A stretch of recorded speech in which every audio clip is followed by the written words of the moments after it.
पंजाब कांग्रेस में चल रहे घमासान के बीच कांग्रेस हाईकमान ने साफ कर दिया है कि 2022 का चुनाव मुख्यमंत्री कैप्टन अमरिंदर सिंह के नेतृत्व में ही लड़ा जाएगा। देहरादून में पंजाब के असंतुष्ट मंत्री और विधायकों से मुलाकात के बाद कांग्रेस के पंजाब प्रभारी हरीश रावत ने इस मामले पर सिद्धू को दो टूक कह दिया कि वो अपने सलाहकारों को नियंत्रण में रखें। पंजाब कांग्रेस के लोगों से प्रार्थना करना चाहता हूं, वो आशा और विश्वास के वातावरण को कोई खंडित न करे। सिद्धू जी को ये कह दिया गया है कि वो आपके सलाहकार हैं, आपको उनको नियंत्रण में रखें। इससे पहले कुछ मंत्रियों समेत कांग्रेस के कई विधायकों ने अमरिंदर सिंह को हटाने की मांग की थी। और मैं तो ये कहता हूं कि high command under the supervision of AICC observer एक सारे विधायकों की मीटिंग कॉल करे चीफ मिनिस्टर, और उसमें सबसे पूछ ले अलग चाहे, और उसमें मेरा ख्याल है कि निर्णय लेना चाहिए।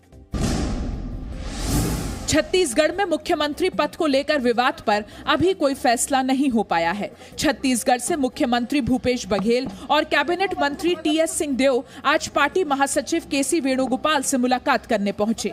संगठन महासचिव से मुलाकात करने के बाद भूपेश बघेल मीडिया के सवालों से बचते नजर आए। दरअसल ये सारा विवाद 2.5 साल के फॉर्मूले की वजह से खड़ा हुआ है। छत्तीसगढ़ में कांग्रेस की जीत के बाद कांग्रेस आलाकमान ने भूपेश बघेल और TS सिंहदेव को 2.5 साल CM की कुर्सी पर बैठने का फॉर्मूला निकाला था। जून 2021 में भूपेश बघेल की सरकार के 2.5 साल पूरे हो गए थे। उसके बाद से TS सिंहदेव खेमा उन्हें मुख्यमंत्री बनाने की मांग कर रहा है। हालांकि मंगलवार को राहुल गांधी के साथ हुई बैठक के बाद PL पुनिया ने कहा था कि CM बदलने पर कोई चर्चा नहीं हुई।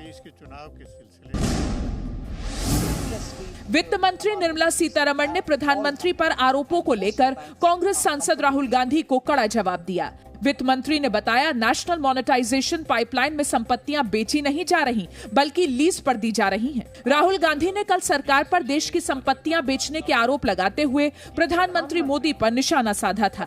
वित्त मंत्री ने राहुल गांधी की समझ पर भी सवाल उठाए। Is this not monetization? And if this is monetization, then did they sell off the railway, New Delhi railway station? Is it owned by Jijaji now? वित्त मंत्री ने सोमवार को नेशनल मोनेटाइजेशन पाइपलाइन प्रोग्राम यानी NMPP लॉन्च किया था। इसके तहत वर्ष 2022 से 2025 तक 6 लाख करोड़ रुपए जुटाने का लक्ष्य रखा गया है। केंद्र सरकार ने गन्ना किसानों को तोहफा दिया है।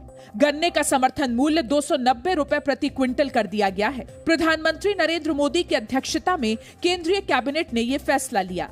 Fair and remunerative price FRP जो शुगर केन पे दिया जाता है, उसको बढ़ाकर अब 290 रुपए प्रति क्विंटल करने का निर्णय लिया गया।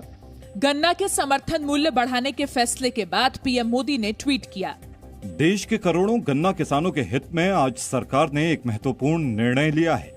गन्ने के उचित और लाभकारी मूल्य को बढ़ाकर 290 रुपए प्रति क्विंटल कर दिया गया है। इससे किसानों के साथ ही चीनी मिल से जुड़े श्रमिक भी लाभान्वित होंगे। लखनऊ में उत्तर प्रदेश के मुख्यमंत्री योगी आदित्यनाथ ने आज राज्य के 150 किसानों से मुलाकात की। इस मौके पर किसानों को संबोधित करते हुए उन्होंने कहा कि किसानों को किसी के बहकावे में नहीं आना चाहिए। आने वाला समय किसानों का है, सरकार आपको परेशान नहीं होने देगी। कोई समस्या नहीं आने देगी आपको।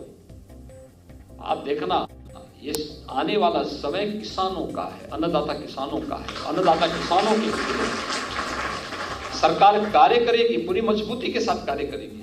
CM योगी ने यह भी कहा कि सरकार ने तय किया है कि पश्चिमी क्षेत्र की चीनी मिलें 20 अक्टूबर, मध्य क्षेत्र की चीनी मिलें 25 अक्टूबर और पूर्वी क्षेत्र की चीनी मिलें नवंबर के पहले हफ्ते से शुरू हो जाएंगी। अलीगढ़ मुस्लिम यूनिवर्सिटी ने पूर्व मुख्यमंत्री कल्याण सिंह और वाइस चांसलर के खिलाफ कैंपस में लगे पोस्टरों की जांच के आदेश दे दिए हैं। वाइस चांसलर तारिक मंसूर ने 22 अगस्त को कल्याण सिंह के निधन पर शोक संदेश दिया था। इस पर AMU कैंपस में पोस्टर लगाकर VC की निंदा की गई। शोक संदेश को शर्मनाक और बिरादरी का अपमान बताते हुए पोस्टर में कल्याण सिंह पर अपमानजनक शब्द कहे गए। जो शख्स हमारी मस्जिदों को ढाए और इस्लाम के खिलाफ जहर उगले, तो ये काबिल बर्दाश्त अलीगढ़ मुस्लिम यूनिवर्सिटी के तालिब इल्म नहीं कर सकते हैं। कोई भी दुनिया में रहे या ना रहे, जो जालिम होगा उसको जालिम कहा जाएगा। यूनिवर्सिटी प्रशासन ने पोस्टर हटवा दिए हैं। किसी छात्र संगठन ने पोस्टर लगाने की जिम्मेदारी नहीं ली है। यूपी सरकार और बीजेपी ने इसे शर्मनाक राजनीति बताया है।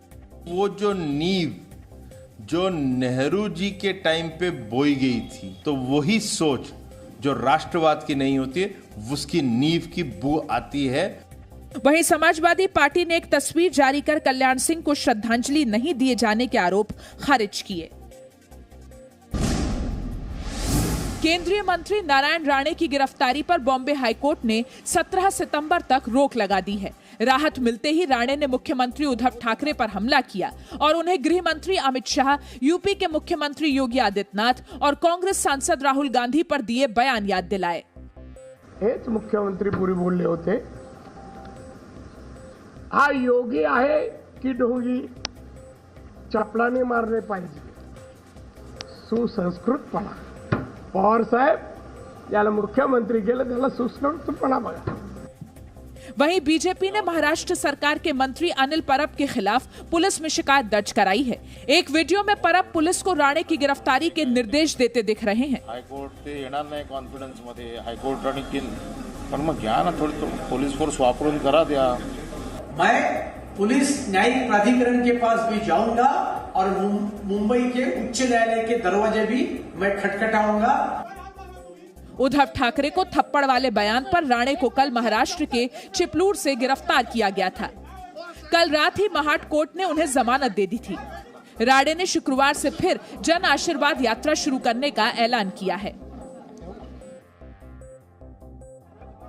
काबुल में भारतीय वीजा लगे कई अफगानी पासपोर्ट की चोरी हो गई है। सूत्रों के मुताबिक एजेंसियों को शक है कि पाकिस्तान की खुफिया एजेंसी आईएसआई ने ट्रैवल एजेंट के यहां छापे डलवाकर भारतीय वीजा लगे पासपोर्ट चोरी करवाए हैं। सुरक्षा एजेंसियों ने आशंका जताई है कि अफगानिस्तान में मौजूद आतंकी इन वीजा लगे पासपोर्ट का इस्तेमाल कर सकते हैं। इस खतरे को देखते हुए भारत सरकार ने अब अफगानिस्तान से आने वाले यात्रियों के लिए सिर्फ ई वीजा जारी करने का फैसला किया है। उधर तालिबान की पाबंदी के बावजूद अफगान नागरिकों का देश छोड़ना जारी है। यहाँ पे जो लोकल कमांडर है उनका ये दावा है कि वो उन्हीं लोगों को जाने दे रहे हैं जिनके पास वीज़ा या कोई प्रायर डॉक्यूमेंटेशन मौजूद है, लेकिन इस दावे की तस्दीक मैं इसलिए नहीं कर सकता क्योंकि जितना टाइम मैंने वहाँ पे गुजारा गेट के पास, मेरे सामने कोई पास थ्रू करके नहीं जा सका। तालिबान के प्रवक्ता ने कल प्रेस कॉन्फ्रेंस के दौरान यह ऐलान किया था कि सिर्फ विदेशी नागरिकों को ही काबुल एयरपोर्ट से उड़ान भरने की इजाजत होगी। तालिबान ने साफ किया है कि अफगानी नागरिकों को देश से बाहर जाने की अनुमति नहीं होगी। Presenting B News app available on Google Play and App Store. Download it now.